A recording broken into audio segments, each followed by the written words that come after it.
Well, I mean, as soon as you start thinking about how all of the things that we invest our energy into that don't even exist.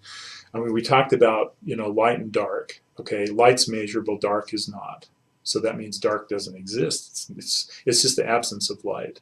We talked about heat. Heat's measurable, cold is not. So cold is just the absence of heat. On Okay, just a well spiritual then, level, though, we can't really comprehend the absences of things. This might be one of the reasons well, why we're here doing a body cycle. I think we can, but we have to start believing that it's the absence of something instead of that it is something. Mm-hmm. And we are so soaked in the idea that the absence of something is actually something that this is a whole paradigm shift that we're talking about. It's like, you can't possibly imagine it. It's just ridiculous until you actually see it, and then it's like, holy crap, that changes everything. Okay, because that's what I'm talking about. Mm-hmm. It's a paradigm shift. It's a total shift in consciousness to where I've been investing all of my money. No wonder I'm broke. I've been investing all my money and all my time in something that doesn't even exist. Mm-hmm. Well, how can you get anything back from that? That's like just, dumping your wealth down a never-ending black hole. Mm-hmm.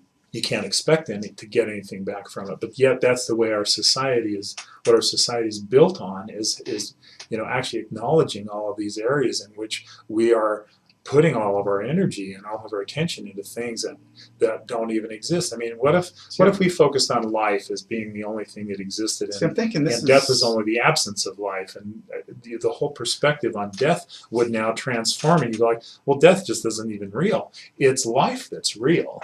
See, I'm thinking this is one of the reasons why, on a spiritual level, we created the physical universe and this existence. And this is one of the... Well, we're definitely exploring all possibilities here. This is one of the major reasons that I see why we did this, because in this whole physical existence, you're taught that the absences of things are deadly. The absence of food, the absence of water, the absence of air.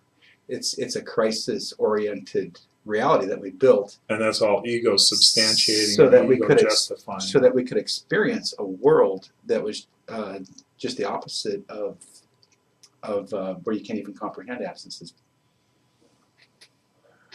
Yeah, I guess it's, if everything's expanding, it's hard to comprehend an absence, isn't it? So I believe that this is one of the reasons why we created physical universe, was so that we could actually become consciously aware of these things. Otherwise, they wouldn't have ever been real to us.